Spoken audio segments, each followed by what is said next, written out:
उससे पहले जय राधा माधव कुंज बिहारी। जय राधा माधव कुंज बिहारी। गोपी जन वल्लभ गिरिवर धारी। गोपी जन वल्लभ गिरिवर धारी। यशोदानंदन ब्रज जन रंजन। यशोदानंदन व्रज जन यमुना तीरावन चारी।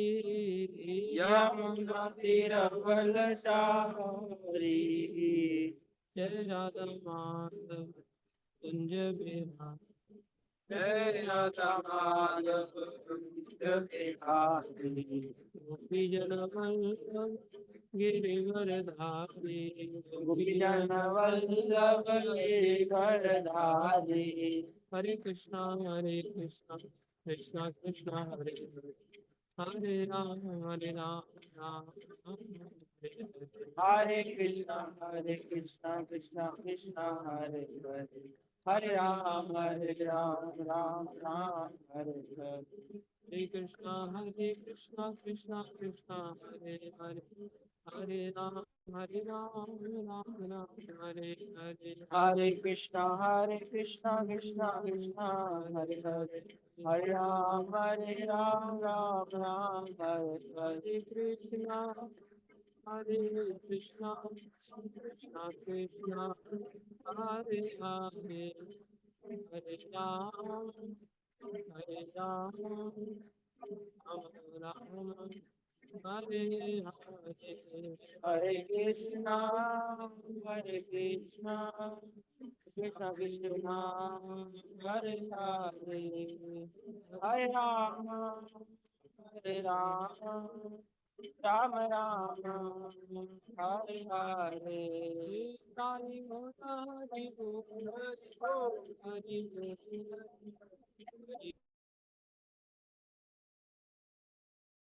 हरि बोल हरि बोल हरि बोल हरि बोल। प्रभु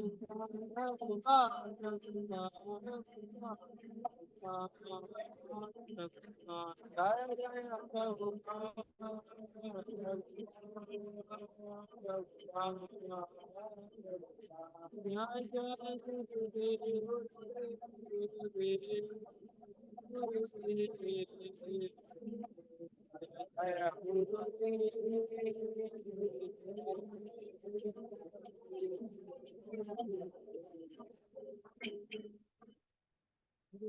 कीर्तन महायज्ञ की जय।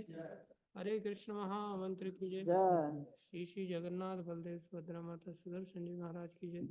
श्री श्री राधा कांत भगवान की जय। श्री गौर निताई पंचतत्व की जय। श्री लाल नरसिंह देव भगवान की जय। श्री श्री षड गोस्वामी गण की जय। श्री गुरु परंपरा की जय।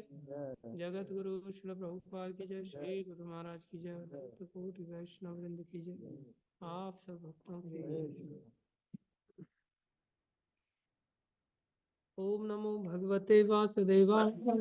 ओम नमो भगवते वासुदेवाय। ओम नमो भगवते वासुदेवाय। ओम नमो भगवते वासुदेवाय। ओम नमो भगवते वासुदेवाय। ओम नमो भगवते वासुदेवाय। नारायणं नमस्कृत्यं नारायण नमस्कृत्यं नरं चैव नरोत्तमं नरं चैव नरोत्तमं देवीं सरस्वतीं व्यासं देवीं सरस्वती व्यासं ततो जयमुदीरये। ततो जयामुदीरये। नष्टप्रायेषु भद्रेषु नष्टप्रायेषु भद्रेषु नित्यं भागवत सेवया नित्यं भागवत सेवया भगवति उत्तम श्लोके भगवती उत्तम श्लोके भक्तिर्भवति नैष्ठिकी। भक्तिर्भवति नैष्ठिकी। श्रीमद्भागवतम स्कंदो अध्याय 1 श्लोक संख्या 32। 32 ना। वीरो व्रीडोत्तरोष्ठो अधर एव लोभो व्रीडोतरोऽसौ अधर एव लोको धर्मस्तनो अधर्मपथो अस्य पृष्ठम् धर्मस्तनो अधर्मपतोऽस्य पृष्ठम् कस्तस्य मृडं वृषणौ च मित्रौ कस्तस्य मेढं विष्णो च मित्रो कुक्षि समुद्रागिरयो अस्ति सङ्घा कृक्षि समुद्राग्रेऽस्ति सङ्गः व्रीडोत्तरोष्ठाधर एव लोभो व्रीडोतरोष्टोधर एव लोभो धर्मस्तनो अधर्मपथो अस्य पृष्ठम् धर्मस्तनो अधर्मपथोऽस्य पृष्ठम् कस्तस्य मृडं वृषणौ च मित्रौ कस्तस्य मेढं वृष्णो च मित्रो कुक्षिः समुद्रागिरयो अस्ति सङ्घा कुक्षि समुद्राग्रेऽस्ति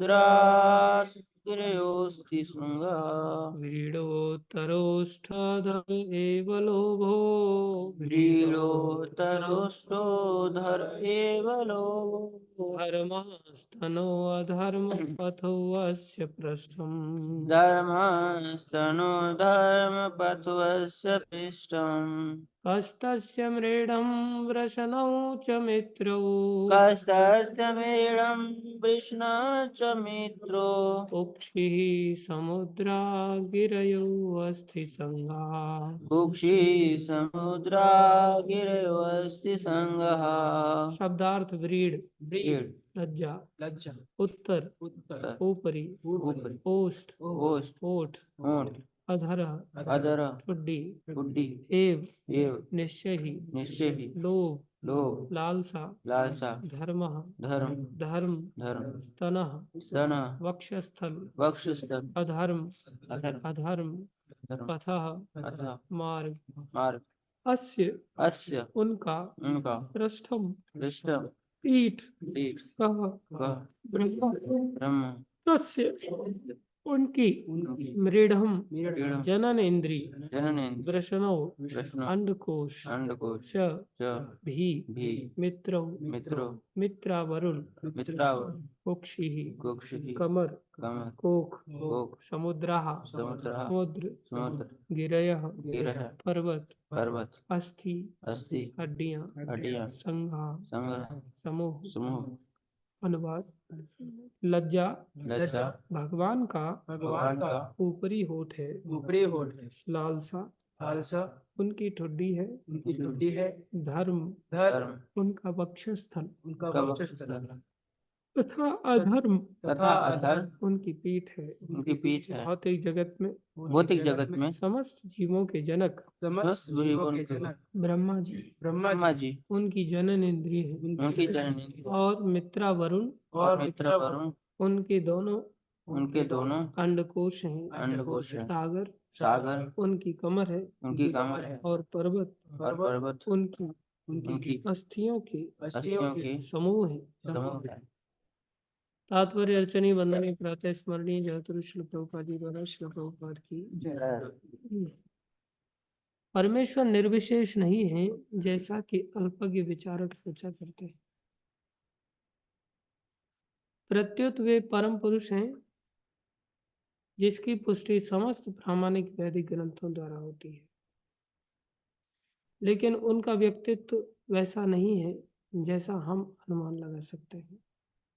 यहाँ पर यह कहा गया है कि ब्रह्मा जी उनकी जनन इंद्रियों का कार्य करते हैं तथा मित्रा वरुण उनके दो अंडकोश है। इसका अर्थ यह हुआ कि पुरुष के रूप में वे समस्त शारीरिक अवयवों से पूर्ण हैं, लेकिन वे भिन्न प्रकार के तथा विभिन्न क्षमता वाले हैं। अतएव जब भगवान को निर्विशेष रूप में वर्णित किया जाता है तो यह समझना चाहिए कि उनका व्यक्तित्व हमारी अपूर्ण कल्पना के ही समरूप नहीं है, किंतु मनुष्य चाहे तो पर्वतों या समुद्रों तथा आकाश को विराट पुरुष के विराट शरीर के अंग मानकर उनकी पूजा कर सकता है। भगवान श्री कृष्ण ने अर्जुन को विराट रूप का प्रदर्शित किया था। वह आस्थाहीनों के लिए एक चुनौती है। ओम अज्ञानतिमिरन्धस्य ज्ञानाञ्जनशलाकया चक्षुरुन्मीलितं येन तस्मै श्रीगुरुवे नमः।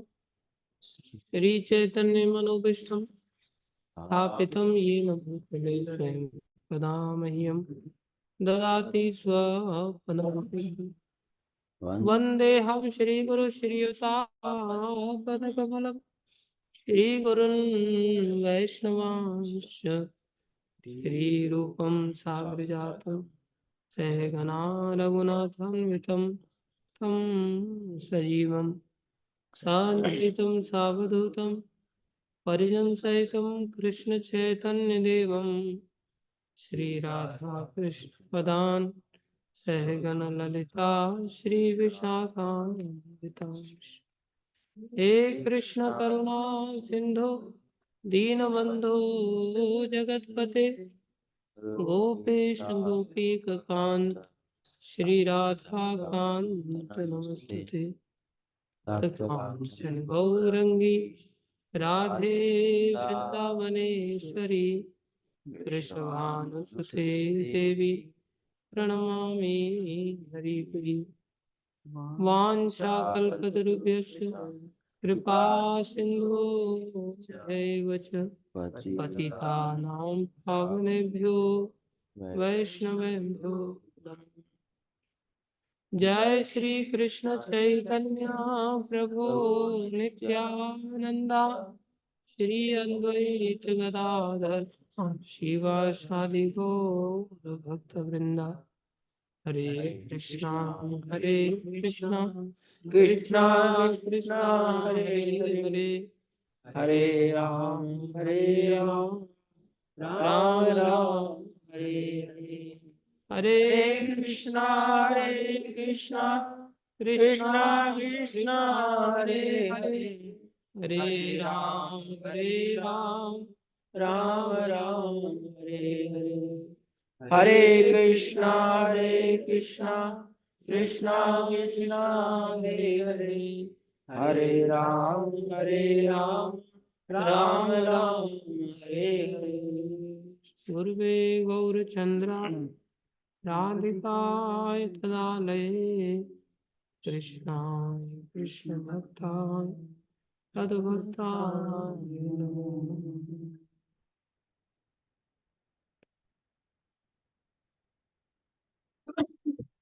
हरे कृष्ण। सभी भक्तों का हार्दिक अभिनंदन है, स्वागत है। गुरु वैष्णव की दया से जो कुछ कहें कृपा करके ध्यान से सुनें।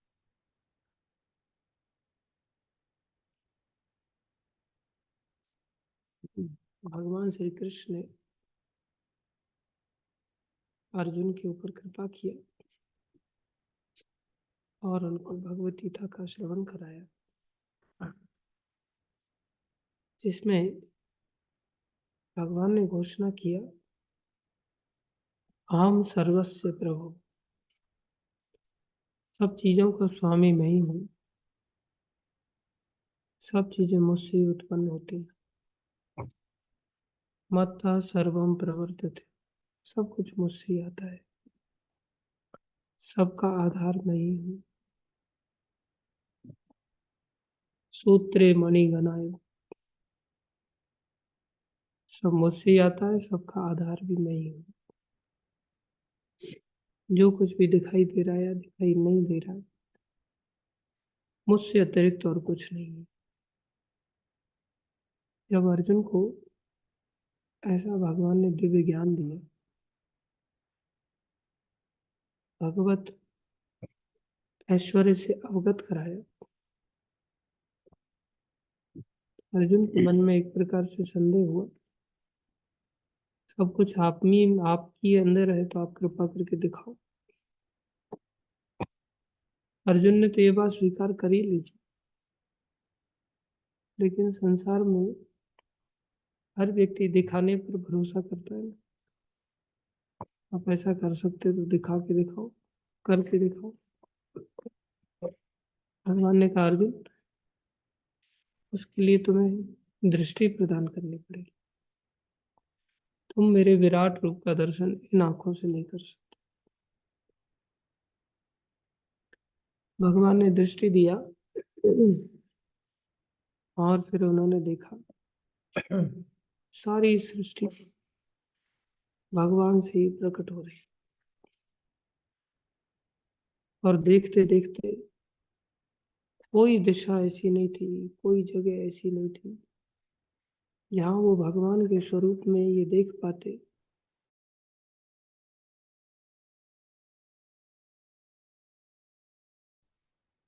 और इसका अंत कहाँ है। समुद्रों को देखा, सूर्यों को देखा, एक दो सूर्य ने अनंत सूर्यों को देखा, अलग अलग समस्त देवताओं को देखा, करोड़ों करोड़ों देवताओं को देखा, शंकर जी को देखा, ब्रह्मा आदि को देखा, भगवान के अनंत अवतारों को देखा जिसका तो कोई गिनती नहीं कर सकता। ऐसा अद्भुत दृश्य देखा और ऐसा देखा कि अब ये आकार के अंतर्गत समा ही नहीं रहे। चारों तरफ केवल और केवल कृष्ण का ही विस्तार, विराट रूप दिखाया। और जब उन्होंने इस दृश्य को देखा तो घबरा गए। निराकार रूप कोई बहुत ज्यादा अच्छा नहीं है, डराने वाला रूप है। निराकार उपासकों को क्लेशो अधिकतरस्तेषां, उपासना करने में क्लेश ही मिलते हैं, बहुत ज्यादा आनंद की अनुभूति नहीं होती।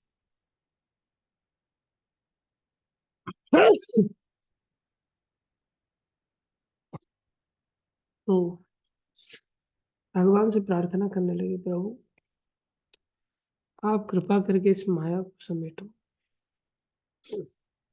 मुझे तो बहुत डर लग रहा है। बहुत सारे लोग कहते हैं ना कि जो सृष्टि में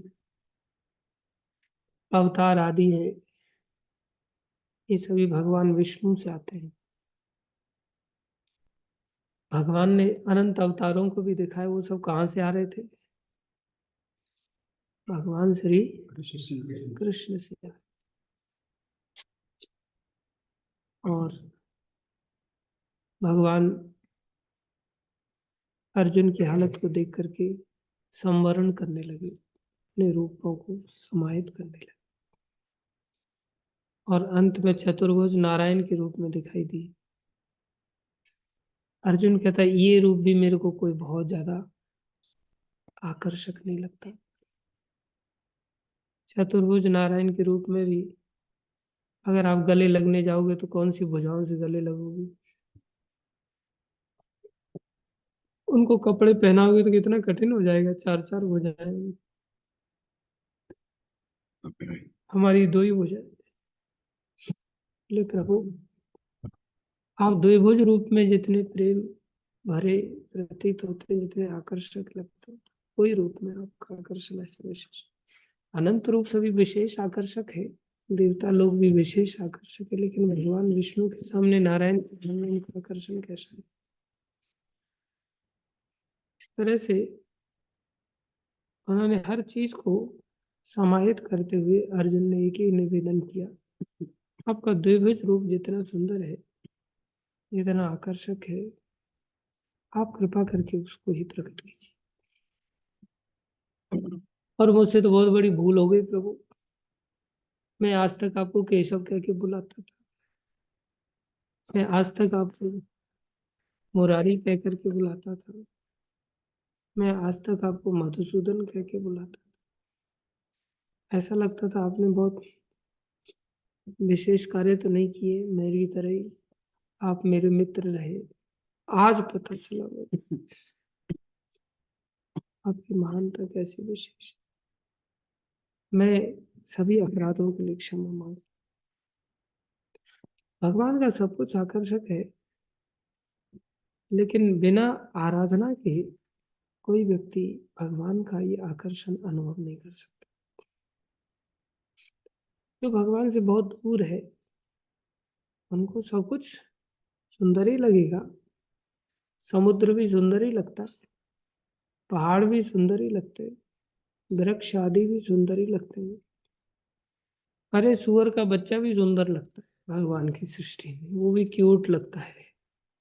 बंदर का बच्चा भी क्यूट लगता है, वृक्ष आदि सब कुछ भगवान की सृष्टि में क्या ऐसा है जो सुंदर नहीं है। सूर्य उदय भी सुंदर लगता है, सूर्य अस्त भी सुंदर लगता है। भक्त लोग प्रभुपाद जी को कहने लगे, just see Prabhupada how sunrise is beautiful. Prabhupada ji कहने लगे, just see if the painting is so beautiful how must be the painter. और जिसने ऐसी आराधना किया जो उस अनुभूति को समझ रहा है वो व्यक्ति रियलाइज कर पाएगा ना।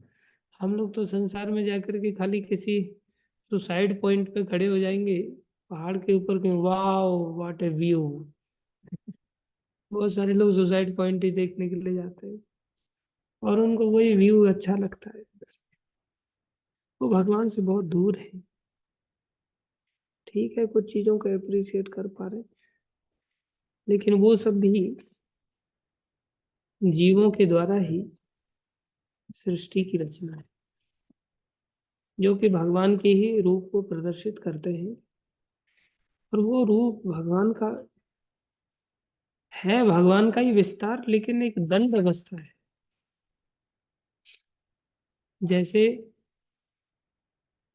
कई बार आप लोगों ने देखा होगा, पुराने समय में आप लोगों ने अपने घर का ऐसा अनुभव किया हो नहीं किया हो, हमने देखा एक बार हमारी चाची रोटी बना रही थी चूल्हे पर बैठकर, तो उसका लड़का छोटा ही था, घुटने केवल चलता था। तो रोटी बनाते बनाते वो पूछते भी हैं कई बार घर के सदस्यों को, तो परोसने के लिए जा रही है, इतनी देर में वो लड़का चूल्हे की ओर आगे बढ़ा। चूल्हे की ओर आगे बढ़ा तो उसको उठा करके उसने थोड़ा दूर पर रख दिया। दूर रख दिया तो फिर भी वो बड़ी तेजी से फटाफट फटाफट फिर चूल्हे की ओर आगे बढ़ा।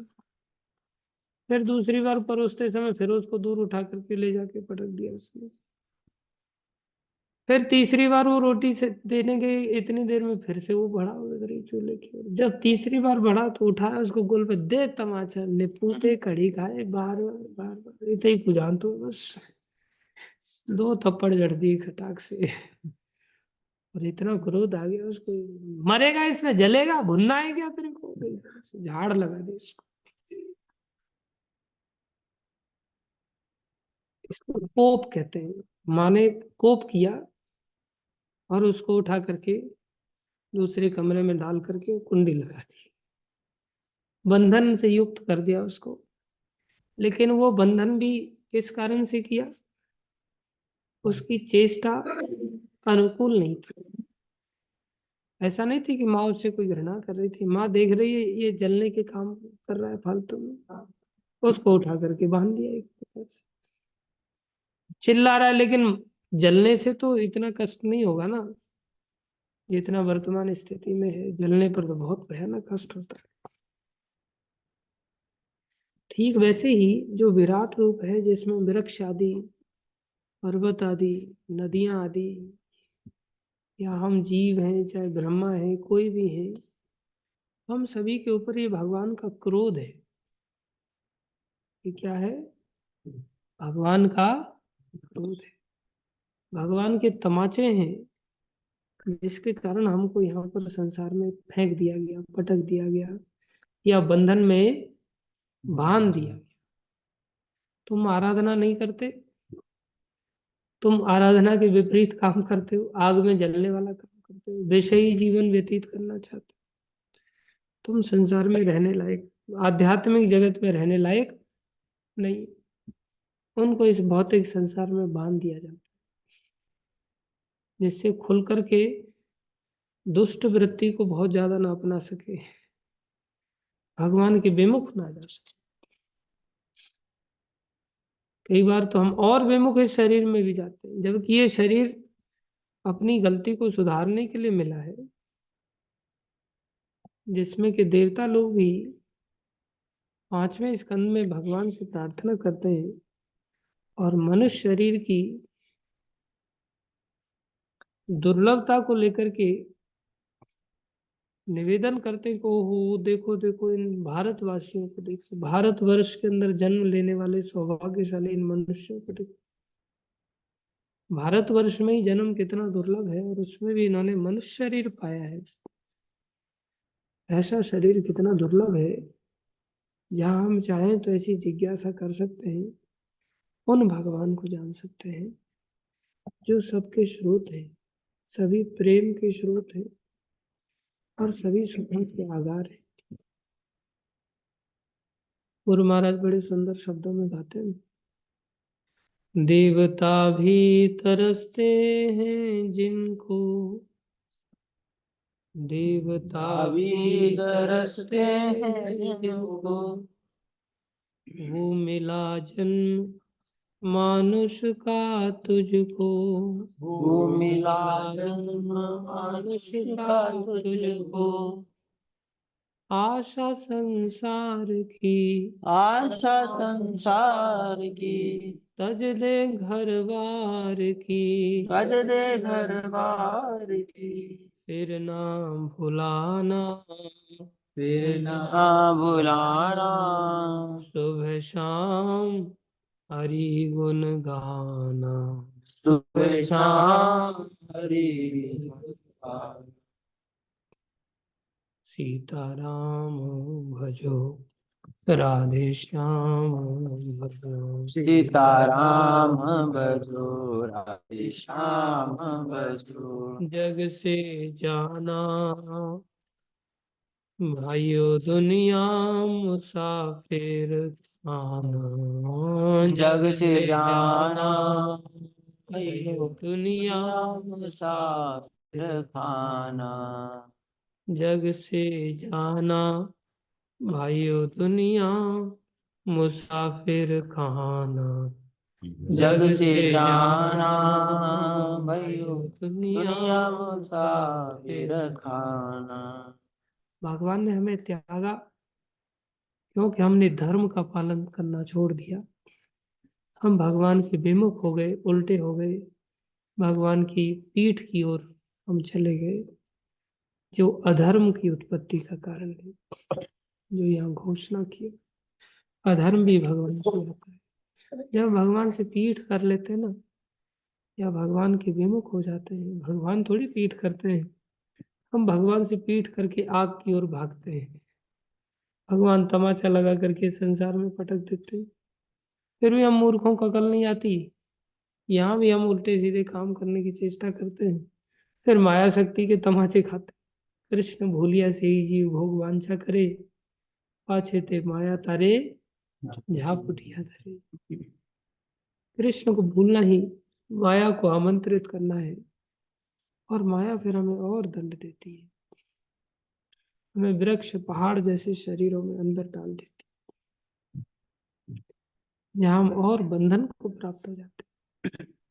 सुख तो दूर दूर तक संसार में है ही नहीं, लेकिन ये जो मन की भटकना है ना, मन बड़ा दुष्ट है।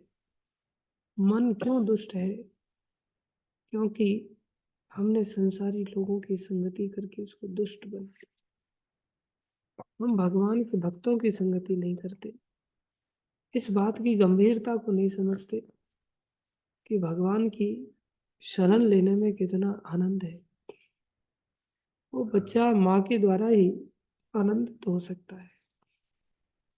ऐसी सब चीजों की आपूर्ति संसार में कोई नहीं करने वाला, इसलिए किसी की तलवे चाटने के पीछे नहीं भागना चाहिए। हमें केवल और केवल भगवान श्री कृष्ण को संतुष्ट करने की चेष्टा करनी चाहिए, और भगवान को संतुष्ट करना तो और सहज हो जाता है जब हम भगवान के भक्तों को संतुष्ट करते हैं। जब हम भगवान के भक्तों को संतुष्ट नहीं करते, भगवान को भी संतुष्ट करने जाते हैं, भगवान को प्राप्त भी हो जाते हैं। महाराज चित्रकेतु, जिन्होंने भगवान की प्राप्ति कर ली, और भगवान ने उनको प्रसन्न होकर के अद्भुत विमान दे दिया, और उस विमान पर आरूढ़ होकर के वो विचरण करते थे। उसके पश्चात भी उनको वृत्तासुर असुर बनना पड़ गया। ये कैसी विचित्र बात है। और जब वो असुर बने तब भगवान से उन्होंने प्रार्थना किया, प्रभु अब कृपा करके मुझे अपना दास नहीं बनाना, मुझे अब कृपा करके आप अपने दासों का दास बनाना, क्योंकि आपका दास बनने में तो असुर बनने की संभावना रहती है। भगवान का दासत्व का भी एक अहंकार होता है व्यक्ति के अंदर, मैं भगवान की सेवा करता हूँ, मैं भगवान का बहुत बड़ा भक्त हूँ। इसी आवेग में आकर के उन्होंने शंकर भगवान का अपराध कर दिया था, या माता देवी सती के चरणों में अपराध कर दिया था। अपराध जानबूझ के नहीं भी किया था तो भी अपराध बन गया था। बोले काश में दासों का दास होता तो ऐसी नौबत नहीं आती। अब आप कृपा करके मुझे आपके दासों का दास बनाना। बोले उसमें कोई भय नहीं रहता। उसमें तो कितना गिरा हुआ व्यक्ति भी अगर भगवान के भक्तों का दास बन जाए ना, वो भगवान को पा जाता है, सस्ते में पा ले। इसलिए हमें भगवान की ओर जाना है। और जाने के लिए विराट रूप है भगवान का। समुद्र आदि, नदी आदि, वृक्ष आदि, इन सबको भी हम देख करके भगवान की ओर जाने की चेष्टा कर सको, या भगवान के भक्तों को देखें और उनको देख करके भगवान की ओर जाने की चेष्टा करें। हमारा सब नशा ठंडा कर दिया जाएगा यमदूतों के द्वारा, नारकीय गति के द्वारा, जन्म मरण के 84 लाख योनियों के द्वारा। ये कोप है भगवान का। जो भगवान से विमुख होते, भगवान फेंको फेंको इसको 84 लाख योनि में, फेंको इसको, भोगने दो इसको दंड अच्छी तरह से। और व्यक्ति को फेंक दिया जाता है। इसलिए हमें बहुत विनम्रता से अपने जीवन को जीने की कला सीखनी चाहिए। हमेशा प्रमाद में नहीं भरे रहना चाहिए।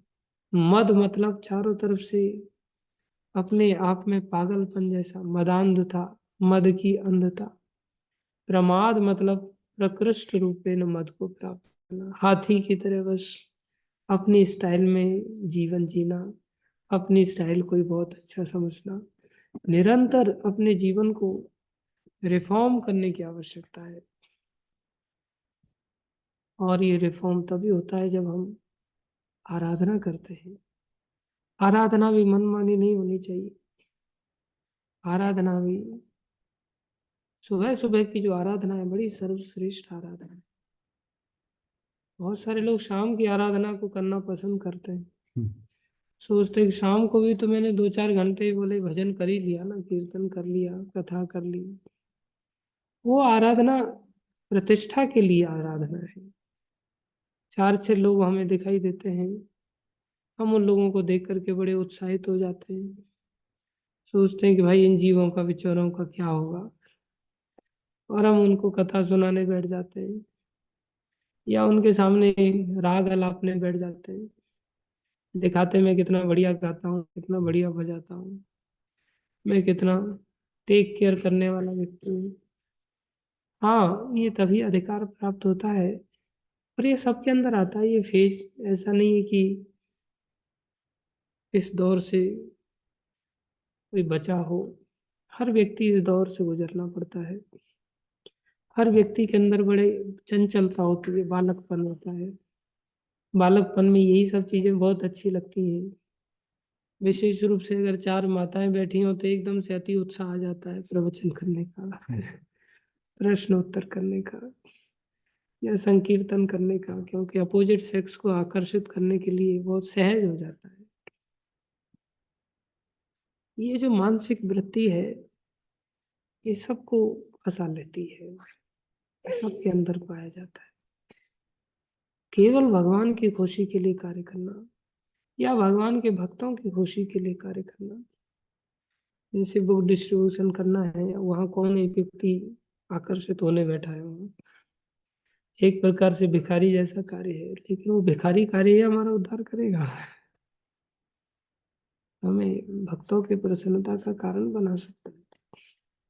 इसलिए मान सम्मान इन सब चीजों को थोड़ा साइड में रखते हुए हम सबको अपनी आराधना पर बड़ा बल देना चाहिए। और सुबह अगर हमारी ऐसी आराधना हो जाएगी ना, तो हमारा हृदय भरा भरा रहेगा। नहीं तो हृदय हमारा खोखला रहेगा, ऊपर से सब कोरापन दिखाई देगा। लेकिन छोटे बच्चे को मात्र 2 रुपया पकड़ा दो, कैसा कूदने लगता है, मेरे पास 5 रुपए, ये देखो मेरे पास 5 रुपए, ये देखो मेरे पास 5 रुपए। ऐसे हम सब छोटे भक्ति करने वाले या संसार की छोटी सी प्रतिष्ठा को लेकर के, "मैं इतने व्यूज हो गए मेरे, देखो इतने व्यूज हो गए मेरे इस लेक्चर छा गया, बोले मार्केट गर्म है।" खुद ठंडे, मार्केट गर्म है। ऐसी मार्केट हमें भगवान से नहीं मिला सकती। भगवान से तो केवल भक्त मिलाने वाले लोग। हम भक्तों को संतुष्ट करें, हम परंपरा को संतुष्ट करें, हम भगवान को संतुष्ट करें। ये मार्केट यहीं की थी और यहीं रह जाएगी। ये मार्केट क्या है, देवलोक की तो कितनी बड़ी मार्केट है। वहां तो करोड़ों की तादाद में विमान है, यहाँ तो इतने विमान भी नहीं, वहां तो विमान ही करोड़ों की तादाद में है। ब्रह्मलोक की मार्केट कितनी गर्म होगी फिर। इसलिए हमें भक्ति की मार्केट को गर्म करना चाहिए। और हृदय में हमसे भक्ति होती नहीं तो विनम्रता लानी चाहिए, आश्रय लाना चाहिए। हे प्रभुपाद, हे गुरुदेव, हे परंपरा, हे वैष्णव जनों, आप सब कृपा करो। हे भारत भूमि, आप कृपा करो। देवता लोग ऐसी कृपा की याचना करते हैं देवलोक में जाने के पश्चात भी, और हम भारत भूमि में पैसा बटोरना चाहते हैं, हम भारत भूमि में प्रतिष्ठा पाना चाहते हैं, हम भारत भूमि में संसार की 2 पैसे के पीछे भिखमंगे बन जाते हैं। हमें भिखमंगा बनने की आवश्यकता पड़ने ही नहीं देंगे भगवान भाई। और हम सोचते हैं इस तरह से हम सफल हो जाए, सफल नहीं है। ये तो संसार में आदमी ट्रैप हो जाता है।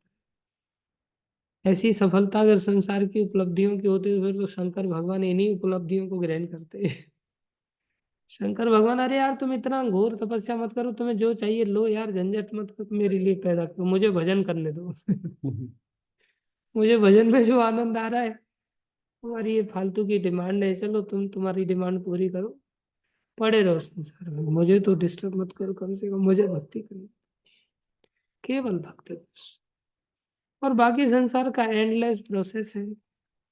कितनी गाड़ी घोड़ा इकट्ठे करोगे, बस यही मार्केट में दिखाया जाएगा। वो ये देखो इनकी रोल्स रॉयस गाड़ी है, एकदम से सोने की बनी हुई गाड़ी है, देखो राधिका मर्चेंट इससे पदार्पण कर रही है और खुद मृत्यु की ओर आगे बढ़,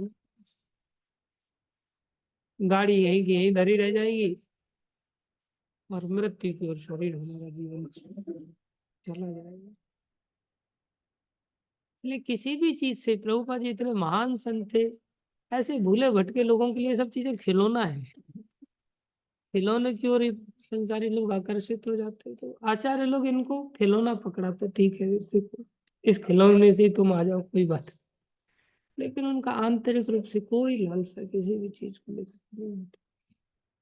हम सबको आंतरिक रूप से ऐसा बनना है। और ये 4 दिन बाद हमें एहसास जरूर होगा, जब हम जवानी के इस फेज से जैसे ही ऊपर जाएंगे ना, जैसे 2-4 लोग हमें सताने लग जाएंगे, वो भगवान की विशेष कृपा है, सब अकल ठंडी होने लग जाएगी। तब अकल आई, अरे यार अब भजन का अभ्यास हो नहीं पाता, पहले अच्छा भजन का अभ्यास करने की अपॉर्चुनिटी थी। सब ठंडे पड़ जाएंगे हम। और मौत आने पर तो फिर पूरे ही ठंडे हो जाते हैं, शरीर पूरा ही ठंडा हो जाता है। इसलिए चकाचौंध की दुनिया में हमें फंसना नहीं चाहिए। चकाचौंध तो संसार के लोगों को आकर्षित करने के लिए होनी चाहिए, और वो चकाचौंध क्या भगवान नहीं देंगे? अगर हम भजन करेंगे, भक्ति करेंगे, भगवान चकाचौंध हमारे चरणों में समर्पित कर देंगे हर प्रकार के। सुदामा जी को नहीं दिया था, किसको नहीं दिया था? इसलिए भगवान श्री कृष्ण को समझना ये अपने आप में बड़ी दुर्लभ बात है। इसलिए ना फॉलोअर्स के पीछे भागना चाहिए, ना गुरु बनने की चेष्टा करनी चाहिए, कोई चेष्टा नहीं, एकमात्र चेष्टा दास दास अनुदास, जो महाप्रभु ने शिक्षा दी।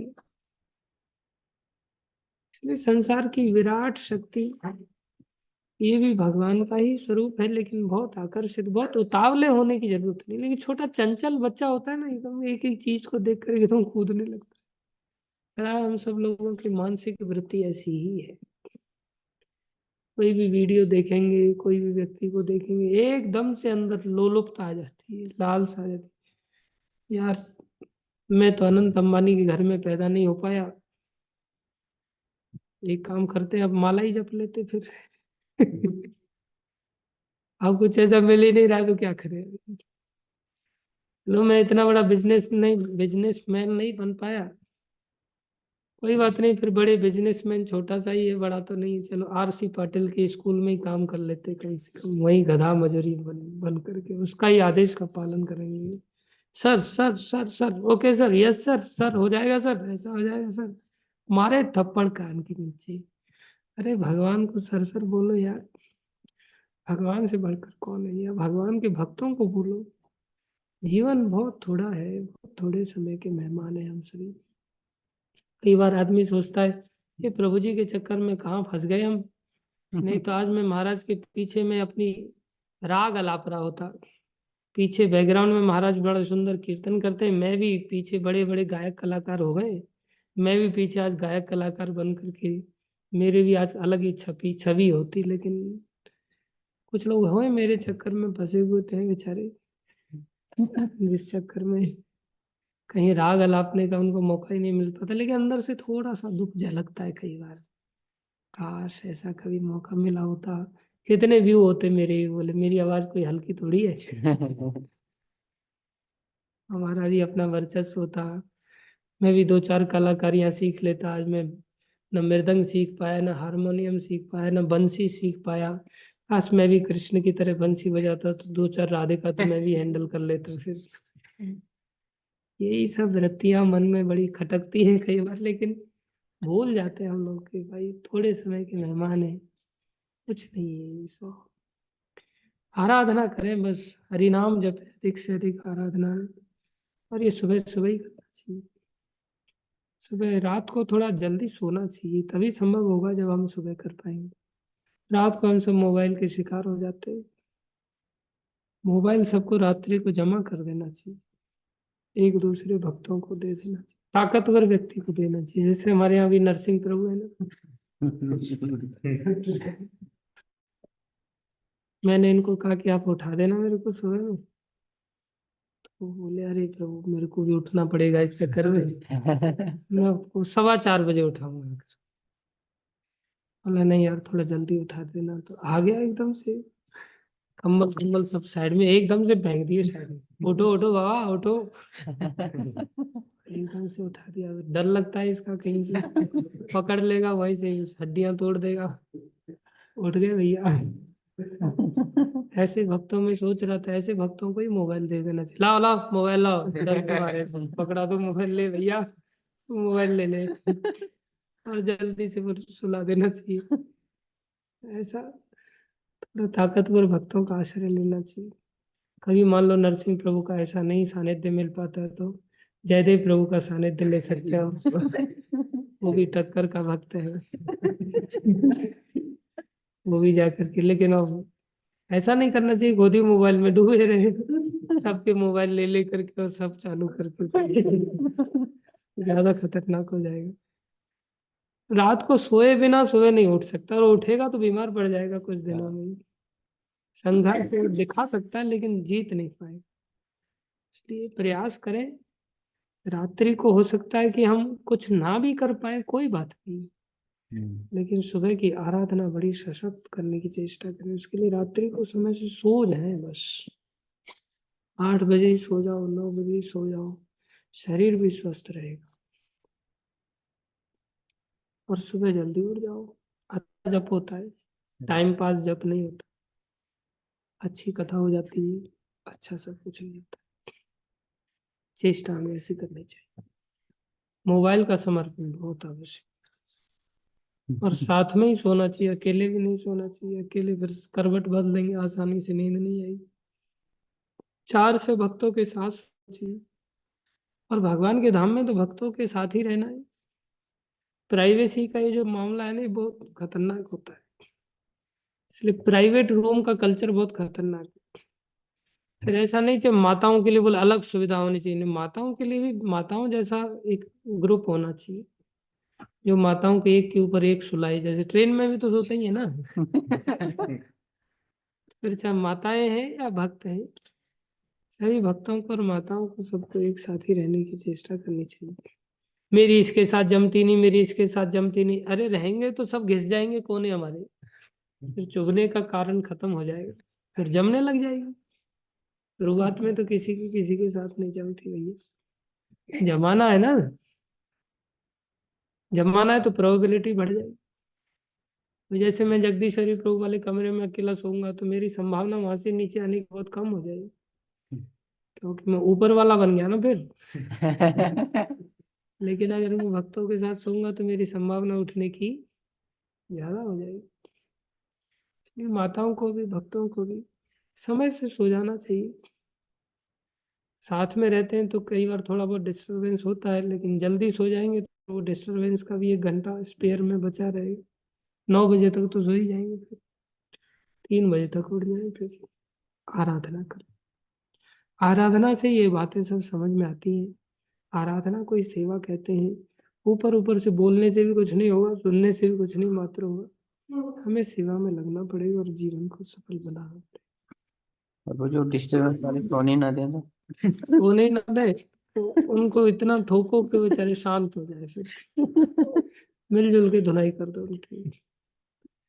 चलो धन्यवाद सभी भक्तों का। ट्रेन का डब्बा होता है ना, उसमें 3 सीटें रहती हैं। हाँ 3 सीटें रहती हैं ऐसे ही। चलो हरे कृष्णा, जप करो अभी। भागवत महापुराण की जय, श्रील प्रभुपाद की जय, श्री गुरु महाराज की जय, अनंत कोटि वैष्णव वृंद की जय। आप सब भक्तों के लिए